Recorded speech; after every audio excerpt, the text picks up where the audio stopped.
Un quart i mig de 12 del matí continueu escoltant a mig matí a les sintonies de Ràdio Sambi i Ràdio Llavaneres. Amb aquesta sintonia tenim l'indicatiu de que aturem una mica aquest ritme, de vegades frenètic, en el nostre món de la informació, per donar pas, com fem cada 2 setmanes, a la presència en aquest temps de ràdio de la Montse Macanàs. Ella ens porta, com sempre, el seu univers zen, que ara encetem i que serà el protagonista durant els propers minuts en el nostre temps de ràdio. La tenim ja avui en directe en els estudis de Ràdio Sambi. Ens complau tornar a tenir-la a prop, cara a cara, i la saludem cordialment, agraint-li, com sempre, la seva presència en aquests micròfons. Bon dia. Molt bon dia a tots tres. Tot bé? Molt bé, perfecte. Vosaltres, sí? Fantàsticament bé. Jo que sóc optimista per naturalesa, he de dir que estem més bé que mai. Meravellosos.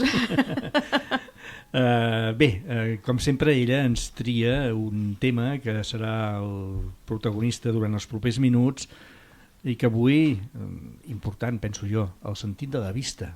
Què faríem sense el sentit de la vista? Doncs sí, bueno, pels que veiem, què faríem? Pels que no hi veuen, de fet no el necessiten. La gent que ha nascut invident tenen uns sentits molt més desenvolupats i meravellosos que fins i tot te'n fas creus, no? De dir, ostres, no sap ni qui soc ni m'ha vist mai a la vida i em veu i m'escolta venir 3 o 4 metres enrere, no? Que estic. De fet, no el necessiten, és cert. És una cosa d'aquelles que no ens aturem mai a pensar-ho i certament marca a priori, pels que hi veiem, sembla una gran diferència, quan en realitat segurament no és així. Sí, a més, jo m'he trobat amb gent que alguna vegada dius, ostres, si t'hagués de mancar un sentit, quin sentit triaries? Jo ho tinc clar. Sí? Sí, el tacte. El tacte? Sí? Uau. Jo no ho tinc clar, la veritat, Ostres, a mi em costaria també moltíssim, perquè, no sé... L'oïda no. La vista no, tampoc. I el tacte? El gran dubte que tinc és entre l'olfacte i el tacte. Jo conec gent que no olora, Jo crec que abans triaria l'olfacte. Sí? Jo crec que també, crec que sí.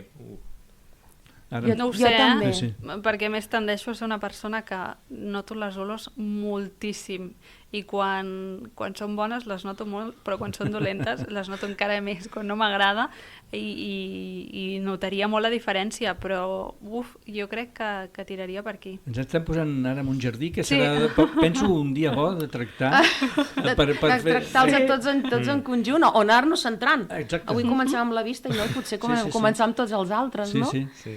Bé, no ens desviem. Sí, jo el que us proposava és que amb els ulls podem veure, podem mirar, podem observar i podem contemplar.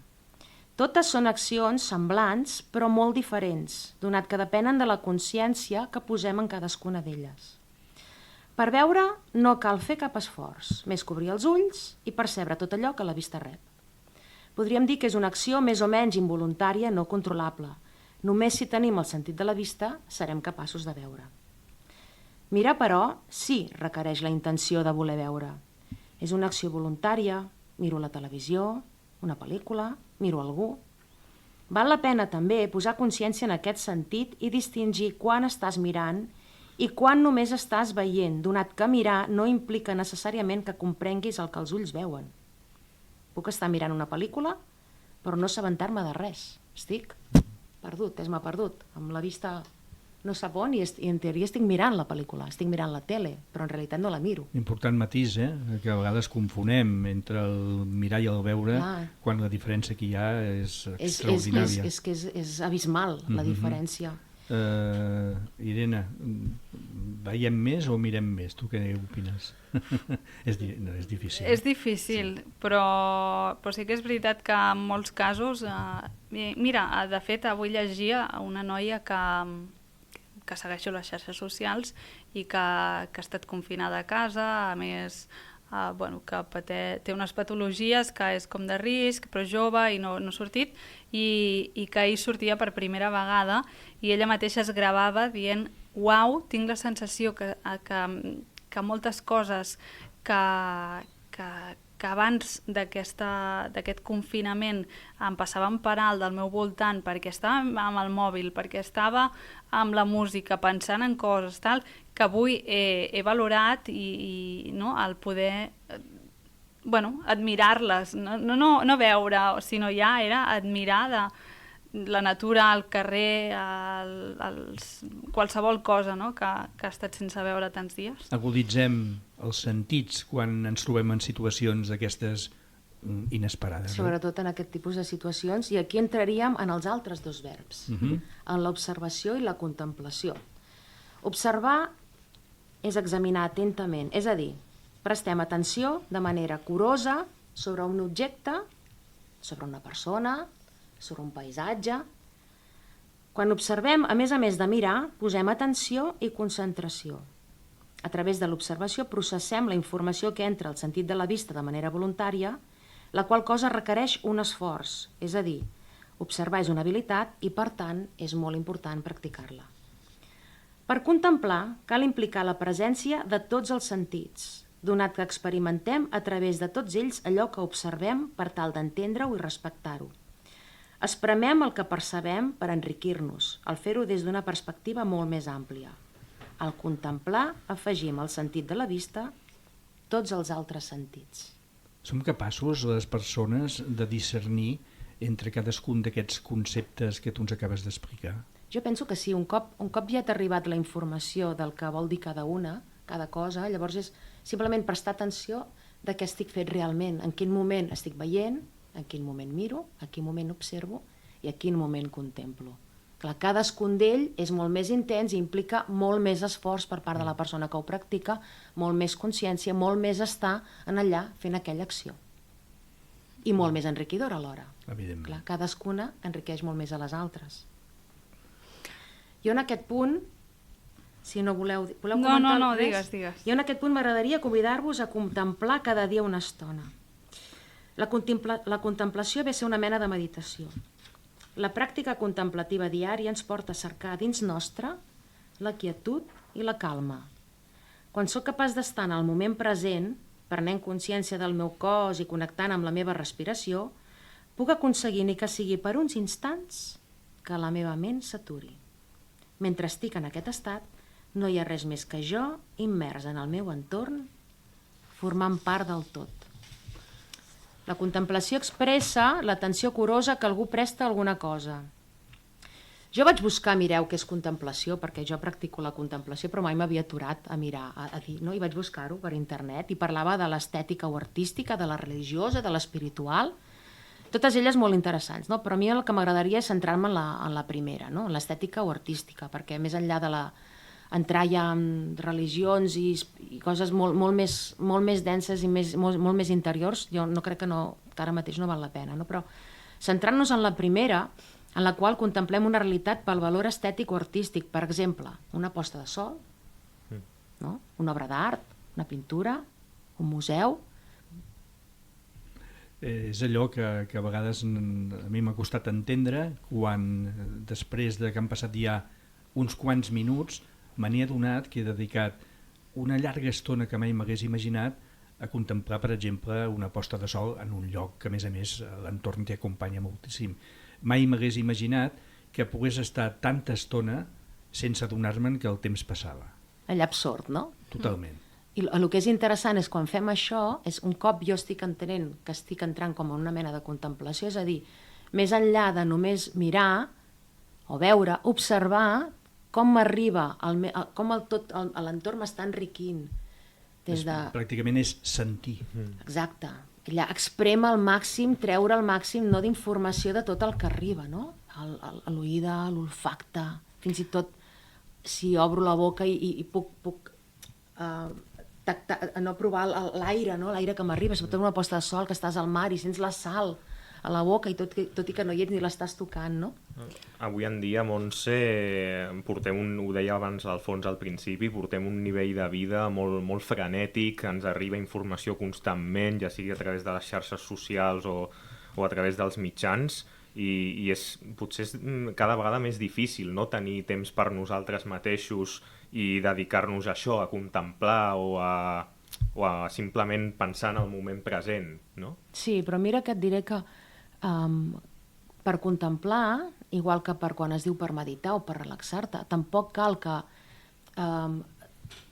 posis molt de temps. A vegades hi ha gent que diu, ostres, és que jo què sé, ara no tinc mitja hora. No cal mitja hora. En 5 minuts ja ho fas, perquè de fet, quan jo estic en aquest estat, el temps desapareix. O sigui, jo no sóc conscient de quanta estona ha passat. Si ha passat una hora o ha passat un minut, perquè és tan intens el que estic vivint que el rellotge per mi s'atura. Llavors, per això és interessant que siguin 5 minuts si ho faig realment a tope, no? És allò de dir, faig una immersió total i completa en això que estic fent. I tampoc cal anar a la platja. És que no tinc un bosc a prop ni a la platja em queda 2 quilòmetres i haig d'agafar el cotxe. Bueno, tens un test a casa, seu al costat de la planta i contempla la planta. És que tampoc tinc plantes perquè no m'agrada que se'm moren. Bueno, tens una foto preciosa, bonica, d'un dia que vas anar a la platja o que vas anar a la muntanya o que estàs amb la teva família. Contempla allò. Podem no saber contemplar? Jo crec que quan poses consciència tothom sabem contemplar. Perquè el contemplar parteix de la consciència. O sigui, si jo no m'hi poso amb tots els sentits, evidentment no contemplaré. Però no perquè no en sàpigues, perquè no tinc la constància o l'habilitat. És com fer un esport. No sé nedar. Bueno, doncs vas a classes i t'ensenyen. Primer flotaràs. Després ja adquiriràs el moviment de braços i peus, nadaràs com puguis, però nadaràs. L'interessant és això, no hi ha tampoc una manera de dir que contemplar molt bé o contemplar molt malament, és contemplar segons tu necessites, i com més ho facis, més expamaràs i millor d'alguna manera ho faràs. Ara que ningú me l'interpreti, podem convertir-nos en uns viciosos de la contemplació? I tant. És dolent? No. Contundent. No, gens. És com ser viciós de qualsevol cosa, sempre i quan no vagis a l'extrem. Clar, si tu practiques la contemplació de manera que m'estic 24 hores al dia contemplant, jo no sé per tu com serà de productiu o com t'ajudaran a tu amb la teva relació amb els altres si vius en societat. Clar, si ets un ermitany que viu a dalt d'una muntanya, doncs igual 24 hores al dia no necessites ni menjar ni beure, doncs endavant, no? Però mentre no arribes a cap extrem, és fantàstic contemplar. El que passa és que si ara no ho fas, estàs a l'extrem de no fer-ho. Llavors és interessant anar-ho incorporant, ni que sigui 2 minutets al dia. Fes-nos propostes de contemplacions.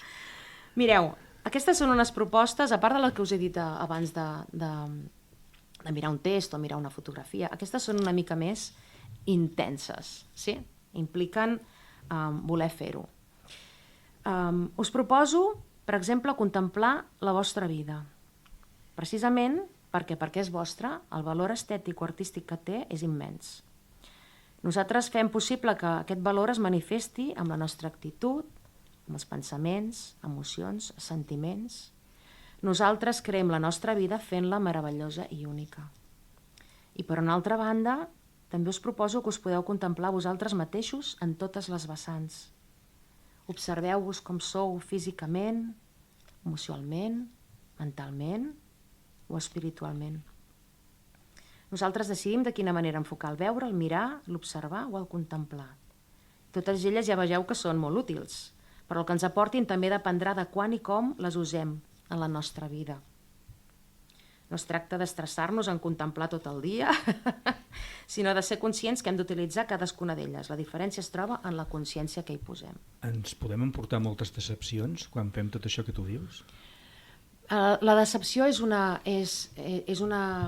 proposta pròpia. És a dir, jo em decepciono quan poso expectatives en alguna cosa. He de partir a no posar aquelles expectatives. Però això és amb tot. És com el que rep un regal i posa l'expectativa, s'espera el mòbil. Clar, evidentment, si no hi ha un mòbil allà jo em decepciono, però això ho he creat jo. Depèn de mi decepcionar-me o no. Si a mi m'arriba un regal i jo no poso zero expectativa, qualsevol cosa que hi hagi allà dintre, com que per mi serà meravellós, sigui el que sigui, perquè espero només un regal, llavors ja no em decepcionaré. I tot ve per aquí. La decepció és una cosa pròpia. Em decepciono si jo vull. Ningú és el responsable de la meva decepció, només jo. Un altre tema també interessant per posar un dia damunt de la taula. Sí, molt interessant. Després també et faré una proposta d'una persona que m'ha dit que li agradaria també un dia poder escoltar a través de les zones la teva lliçó sobre un tema, que és el tema de controlar la tensió arterial. Ara, perquè m'ha vingut a la memòria, sí. Ho deixo aquí. Doncs mira, ja investigaré i mirem a veure de quina manera podem a través de... Podem ajudar. Sí, i tant. Posa'ns eines a l'abast per tal de fer cadascuna d'aquestes contemplacions que deies. sabreu que totes les eines ja sabeu que gairebé cada programa són les mateixes, Però va bé són recordar-les. indispensables, són indispensables. Doncs mireu, des de la calma. I com aconsegueixo la calma? Respirant, sent conscients de la respiració, és a dir, sent conscient de com inhalo i com exhalo. La respiració vam dir que sempre va molt més enllà, és a dir, són els dos moviments. Vull dir, clar, respiro, però què faig per respirar? Inhalo l'aire, després l'exhalo. Aquí és on he d'estar present, en aquest moment. Observar de quina manera inhalo i de quina manera exhalo mentre vaig contemplant i vaig observant. Em centro també en la meva respiració. I relaxant-me, deixant-me anar, observant si quan estic contemplant estic fent un esforç per mantenir-me en la contemplació, no? Si aixeco les espatlles, si apreto el front, si apreto potser els ulls, si m'estresso mirant a veure què escolto. La contemplació ha de ser relaxada, és a dir, és igual el que vegi, el que escolti o el que senti. Jo ho he de fer a partir d'aquesta calma en la presència del cos físic i de la respiració. El que arriba ja arribarà. Vull dir, potser avui miro una posta de sol i només me n'adono d'un color taronja i que el sol semblava i m'arribava un sorollet al fons que potser eren unes veus, i d'aquí 4 setmanes, si segueixo fent la mateixa posta de sol o una de similar, me n'adonaré que, ostres, m'arriben altres coses i no ho hagués dit mai, no? I potser he estat al mateix bar, al mateix lloc, intentant, si és al mateix lloc, per poder comparar, Sobretot no jutjant, ni perquè estic fent això, ni estarà bé ni estarà malament, ara estic perdent el temps, ara podria estar planxant, ara podria estar fent no sé què, no. Si em dedico a contemplar, em dedico a contemplar com una activitat més de la meva agenda, m'anoto l'agenda, contemplació, i m'hi dedico 5 minuts. Molt important connectar amb les emocions, quines emocions se'm desperten. Complicat, A priori. Sí. A priori és molt complicat, sí, perquè moltes vegades anem com reprimint, no? És a dir, a vegades dius, no miraré la posta de sol perquè si la miro em recorda una posta de sol que vaig veure amb no sé qui, m'emocionaré i ploraré. Doncs potser val la pena fer-ho, no? Si t'estàs contenint aquell plor i aquelles llàgrimes, no tenen per què ser de pena, poden ser de tristesa i d'alegria, i també poden ser de tristesa, perquè no és important alliberar les emocions, no? Doncs permeta-t'ho que et fa vergonya plorar davant doncs fes aquesta contemplació sola, te'n vas un dia i fas aquella contemplació allà i deixes anar les emocions tranquil·lament, és que és meravellós. O donar-me'n que, ostres, és que quan faig aquesta contemplació ric com mai a la vida. O quan faig aquesta contemplació me n'adono que, ostres, que el que faig és apretar el seny, no? I preocupar-me, doncs observa. Què et porta la preocupació? Què t'està abocant aquella contemplació? I mira, doncs, per una altra banda, solucionar-ho, arreglar-ho, o parlar amb algú, o buscar ajuda en algun lloc, no? O sigui, sempre és intentar observar quines emocions venen a mi en qualsevol de les vessants quan jo estic contemplant i a partir d'allà, doncs, potser treballar-les. És interessant perquè és un bé nostre. Això només m'aporta bé a mi. Doncs és interessant potser fer-ho, no? I després permetent que els nostres sentits gaudeixin. Permeto, doncs, que l'oïda, el tacte, és a dir, m'esplaio a veure què realment, què m'arriba, no? I toco, intento, doncs, tocar amb les mans, tocar amb els peus, si cal m'estiro, que m'arribi a tot el cos, no? I intentar no només que escolto a prop meu, sinó intentar mirar més lluny. Hi ha més sons més enllà d'allà on estic? I puc veure més enllà fins i tot del que només m'arriba a priori davant a la vista? Potser intento, i potser m'imagino fins i tot, doncs fantàstic, també estàs posant al servei la imaginació. Jo no sé què hi ha darrere d'aquella posta de sol, però em puc imaginar un vaixell que ha sortit de Barcelona i va a Mallorca i està ple de gent que estan contents perquè van de vacances i me'ls imagino cantant i ballant. Forma part de la contemplació. M'estic ficant allà dins i segurament m'ho estic passant superbé. Em permetràs ara que et torni a portar, és inevitable, al terreny personal, una reflexió tot escoltant-te. Una posta de sol que jo pugui tenir present al meu cervell perquè m'ha omplert moltíssim en un moment determinat de la meva vida. Tinc ganes de tornar-la a repetir. I aleshores llegeixo un llibre que em diuen no tornis mai allà on vas ser molt feliç. Com ho interpreto? Jo no hi estic d'acord amb això. Jo tampoc. Perquè constantment canviem. I, o sigui, aquella felicitat, aquella és irrepetible perquè és aquella, però em pot generar una de nova. Un record nou, per què no? Jo amb això no ho comparteixo. Jo tampoc, però volia saber Sí, la teva opinió. No. Perquè diuen, on vas ser tan feliç, no hi tornis mai, perquè és gairebé impossible que ho tornis a ser. Però esclar, si vas des de la perspectiva, o sigui, amb l'expectativa, tornem, de recuperar aquell moment, és impossible, perquè constantment canviem i mai hi ha dos moments iguals. Impossible del tot. Llavors, però si vaig des d'una altra... Vaig a veure com és ara aquella posta de sol, no? Què hi ha de diferent? I jo també sóc diferent, no? Llavors jo penso que és interessant i més enriquidor.